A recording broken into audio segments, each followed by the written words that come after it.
การน้อมเอาคุณพระพุทธเจ้าคุณพระธรรมเจ้าคุณพระสังฆเจ้าคุณพระอรหันตเจ้าอริยสงฆ์เจ้าจุตนจุองค์ได้เมตตาแผ่บารมีมาเป็นนวโลกุตรธรรมปกเกล้าเกษาปกห่มรักษาครูบาอาจารย์พระมหาเถระพระเถรานุเถระเพื่อนสหธรรมิกสหพรหมจารีทุกรูปทุกองค์ปกห่มรักษาศรัทธาสาธุชนคนดีคนเฒ่าคนแก่อีพ่ออีแม่ทั้งหลายที่ติดตามรับฟังรายการเสียงธรรมแสงอรุณเจ้าวันนี้เจ้าวันที่17เดือนมกราคม2567ศรัทธาญาติโยมทั้งหลายปีใหม่ปี67ก้าวเข้ามาใกล้จะถึงสิ้นเดือนแล้วเนอะปีวันนี้ก็วันที่17เลยกลางเดือนมาแล้วเนาะทุกสิ่งทุกอย่างมีการเปลี่ยนแปลงหมุนเวียนไปตลอดศรัทธาญาติโยมเกิดแก่เจ็บตายเป็นสิ่งที่ทุกคนจะต้องยอมรับไผจะบ่ยอมรับบ่ได้มันเป็นกติกาของโลกวันเวลาคือตัวกำหนดนะศรัทธาญาติโยมความแก่เฒ่าชราความแก่ชราเฮาจะหันความเกิดความแก่ความเจ็บความตายปรากฏชัดจากการที่เวลามันเคลื่อนไปก็กินทรัพย์ไปสิ่งกินตัวของมันเองหลายๆคนที่เฮาฮักหลายๆคนที่เคยดูแลเฮามาหลายๆคนที่เคยสั่งเคยสอนเป็นครูบาอาจารย์ของเฮามาก็ได้จากเฮาไปแล้วหลายคนเนี่ยศรัทธาญาติโยมแล้ววันหนึ่งนั้นเฮาเองก็เช่นเดียวกันก็จะต้องจากโลกใบนี้ไปจะโดยยินยอมหรือบ่ยินยอมก็แล้วแต่ศรัทธาญาติโยมทุกคนเมื่อเกิดขึ้นมาแล้วเหมือนกับการเดินทางนั่นเองศรัทธาเมื่อถึงที่สิ้นสุดทางแล้วเราจะไปนั่งอยู่ในรถจกมกบ่ได้แล้วต้องลงจากรถไปถ้าบ่ลงเพิ่นก็เยื่องแขนลง เต็มใจหรือบ่เต็มใจก็ต้องไปถ้าเฮาบ่ลงผู้โดยสารท่านใหม่จะขึ้นได้อย่างใดเนาะเฮาเองถ้าบุพชนทั้งหลายคนที่เกิดก่อนเฮาทั้งหลายถ้าเปิ่นบ่จากไปถ้าเปิ่นบ่เสียสละติไว้ให้เฮาก็คงจะเกิดมาอยู่บนโลกใบนี้บ่ได้มันจะแออัดยัดเยียดกันซะนะสัจธรรมของชีวิตกฎไตรลักษณ์อนิจจังทุกขังอนัตตาทุกสิ่งทุกอย่างบ่เที่ยงเป็นทุกข์เป็นอนัตตาเนาะวันนี้ครูบาอาจารย์ท่านอาจารย์พระครูอภิวัฒนวิกรมได้เมตตามอบเวลาให้กับอาตมาภาพได้ทราบว่าที่วัดบรรพตสถิตที่จังหวัดลำปางมีงานหลายอย่างซึ่งเป็นงานคณะสงฆ์ก็มีเป็นงานครูบาอาจารย์พระสงฆ์เผยแผ่ก็มีและเป็นงานส่วนตัวของวัดบรรพตสถิตอันนี้ก็ถือจะเป็นส่วนตัวแต่ก็บ่ใจเนื้อศรัทธาญาติโยมเพราะว่างานที่มีขึ้นเนี่ยเป็นงานเกี่ยวเนื่องกับเรื่องของศาสนาเหมือนกันการเฉลิมฉลองในคราวครั้งนี้ที่วัดบรรพตสถิตนั้นเกี่ยวกับตั้งคณะสงฆ์หมู่ใหญ่โดยท่านอาจารย์ใหญ่ของเฮาก็คือท่านอาจารย์พระมหานพดลสุวรรณเมธีซึ่งถือว่าเป็นครูบาอาจารย์ที่ทรงมีความรู้ในหลายๆด้านด้านปริยัติด้านปฏิบัติด้านการศึกษาอย่างต่างๆนี่ศรัทธาญาติโยมเอ่ยท่านอาจารย์ตั้งแต่เป็นสามเณรน้อยมาได้ผ่านการฝึกฝนการห้ำเฮียนโดยมีครูบาอาจารย์สมัยก่อนเปิ่นสอนมาตั้งแต่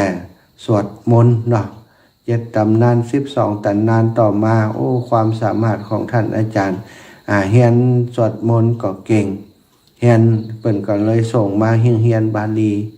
ท่านอาจารย์เมื่อได้รับการแนะนำให้เฮียนบาลีที่วัดบ้านใหม่อำเภอวังเหนือซึ่งวัดบ้านใหม่อำเภอวังเหนือนั้นมีครูบาอาจารย์หลายรูปหลายองค์ตั้งแต่หลวงพ่อเจ้าคณะ พ่อเจ้าคณะอำเภอวังเหนือองค์25เนาะตอนที่อาตมาบวชเป็นสามเณรหลวงพ่อเพิ่นจะเอาพระสงฆ์องค์เนรมาเฮียนที่วัดสันดอกลำปางก็มีแล้วก็ที่วัดสีล้อมอำเภอเมืองจังหวัดลำปางก็มีแล้วแต่ว่าลูกเนรเพิ่นอยากจะอยู่วัดใดท่านอาจารย์ใหญ่ของเฮานี่สมัยเป็นสามเณรก็ได้รับการส่งมาเฮียนที่วัดสีล้อมอำเภอเมืองจังหวัดลำปางอาตมานี่เฮียนอยู่วัดสันดอกโอ้ชื่อเสียงของท่านอาจารย์นพดลพระมหานพดลสุวรรณเมธีนี่โด่งดังเป็นชื่อเสียงตั้งแต่เป็นสามเณรน้อยแล้วศรัทธาญาติโยมตั้งแต่เฮียนอยู่วังเหนือก็มีชื่อเสียงโด่งดังว่าเฮียนเก่งเฮียนดีเป็นเน้นที่พยายามเหมาะอีหนักเป็นว่านะบ้านเฮาพยายามเหมาะแล้วก็มีความอ่อนน้อมถ่อมตัวครูบาอาจารย์หันก็ฮักนะครูบาอาจารย์ตนได้หันก็ฮักก็เมตตาอินดูขยันมันเพียรเป็นสามเณรที่มีระเบียบเป็นคนดีเนาะเป็นเด็กดีเด็กดีก็คือเด็กที่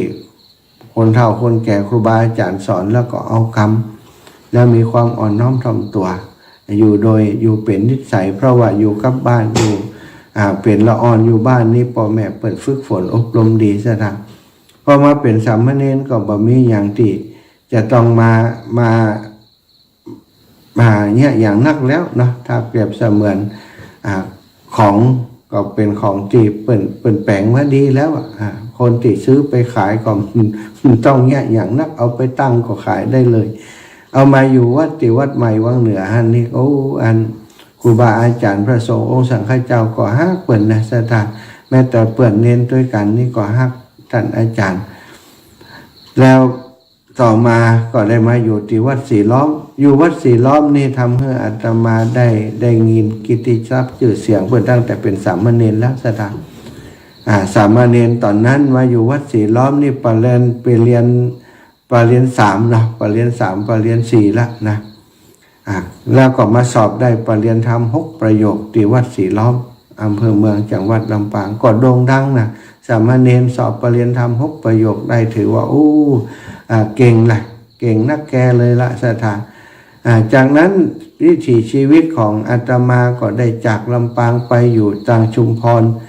ตอนนั้นท่านอาจารย์ก็คงจะอยู่ที่ลำปางนี่ละอาตมาก็บอกหูข่าวกับเปิ้นเนาะพอไปอยู่ที่ชุมพรไปอยู่ที่สวนโมกชัยยาแล้วก็ไปเฮียนบาลีอยู่ที่ชุมพรไปได้อยู่สังกัดในสำนักเดียวกันแต่ที่ทราบข้อมูลนี้ก็คือทราบจากพระสงฆ์องค์สังฆเจ้าครูบาอาจารย์เป็นเล่าให้ฟังว่ามีสามเณรรูปหนึ่งเฮียนหนังสือเก่งแล้วก็มีโอกาสจะได้ปรริญญาธรรม9ประโยคของอำเภอวังเหนืออีกรูปหนึ่งเป็นคนที่มีความตั้งใจเฮียนแล้วแปลบาลีเก่งแปลบาลีเก่งสนใจในการเฮียนต่อมาที่วัดสีล้อมนี่นะเปิ่นมีท่านอาจารย์สามเณรอุทิศศิริวัลย์ตอนนั้นโด่งดังแต่งหนังสือแบบเฮียนบาลีนี่ที่ผ่านมานี่ก็เป็นแบบเฮียนบาลีที่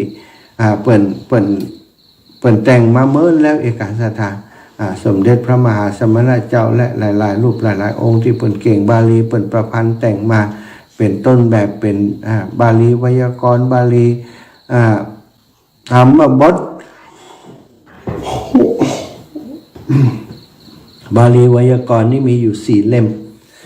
ต่อมาก็ในยุคของท่านสามเณรอุทิศศิริวัลย์เนี่ยมาแต่งเพิ่มเติมหรือว่าแต่งเป็นหนังสือเฮียนบาลีเนี่ยศรัทธาญาติโยมตั้งแต่ไวยากรณ์ประโยค1 2อย่างต่างๆตัวแล้วเป็นสามเณรอยู่นะตอนนั้นเป็นสามเณรอุทิศศิริวัลย์ซึ่งว่าท่านจะได้ปรริญญาธรรม6-7ประโยคแล้วเหมือนกันณคณะนั้นเป็นกรรมสอนที่ท่านหลวงพ่อท่านพระครูวิธาน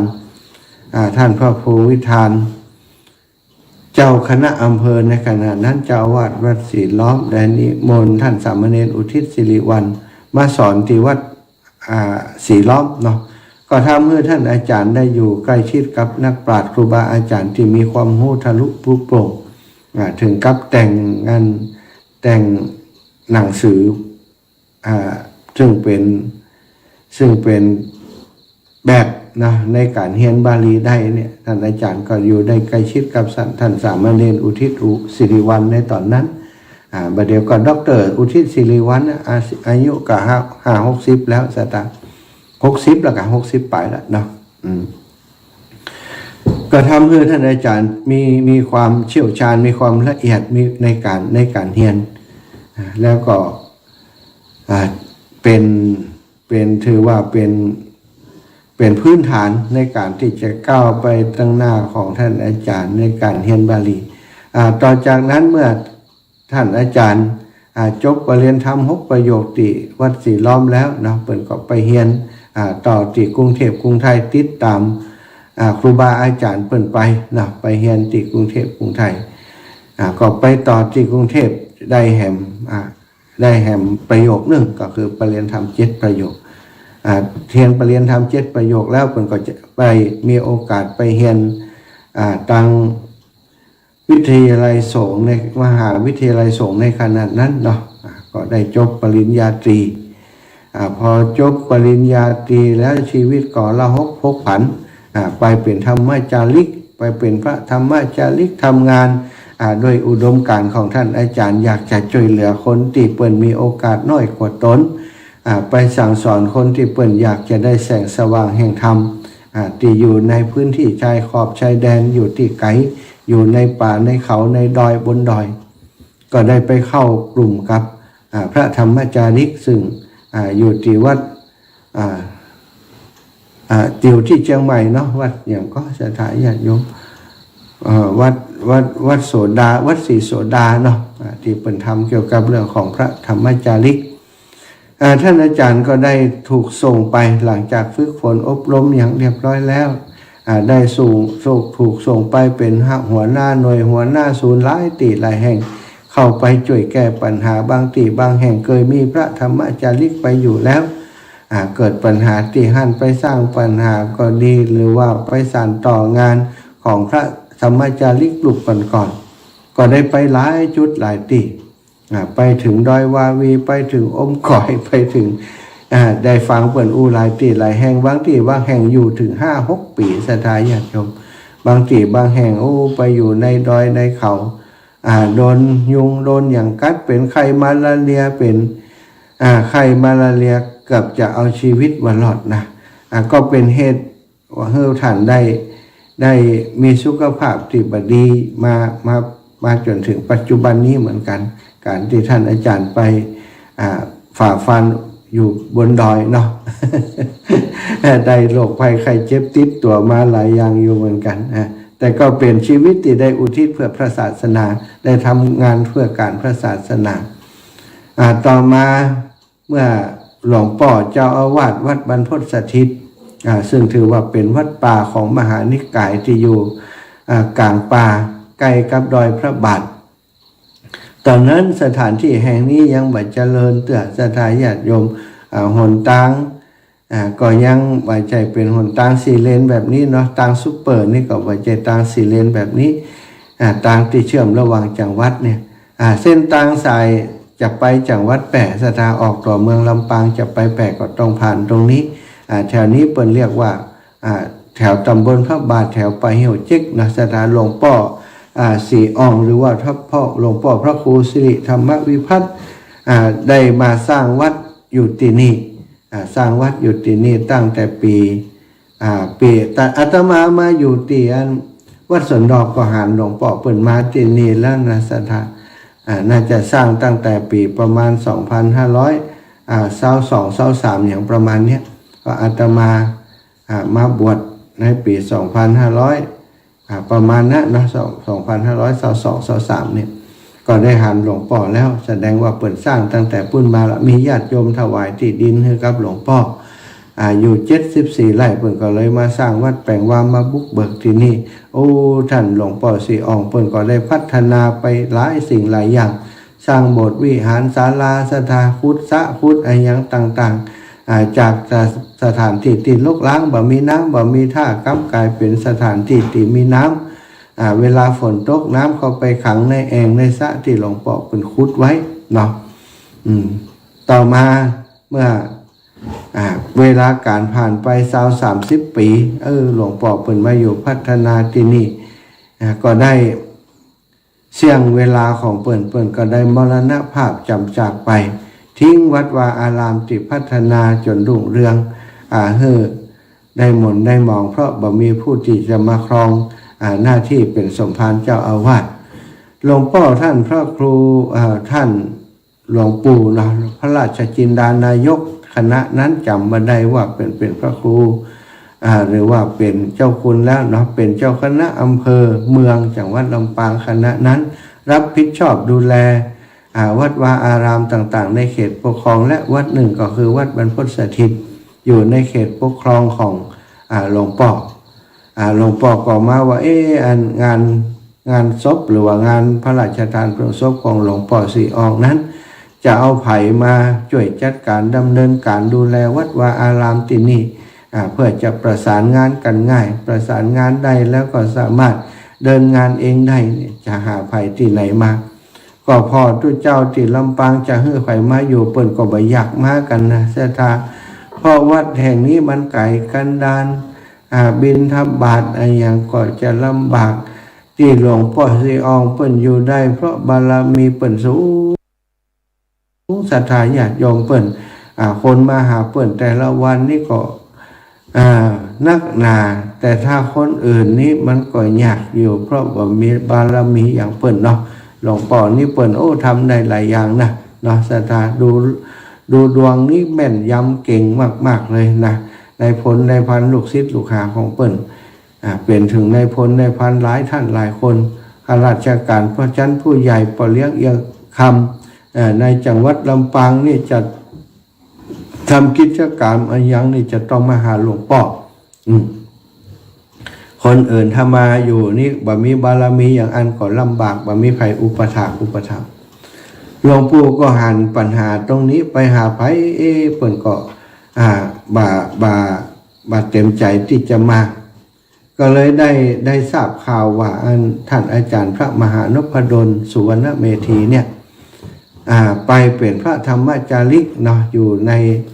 อยู่ที่ดอยวาวีอยู่ที่แม่สวยในศรัทธาญาติโยมก็เขตเวียงป่าเป้าเนาะในตอนนั้น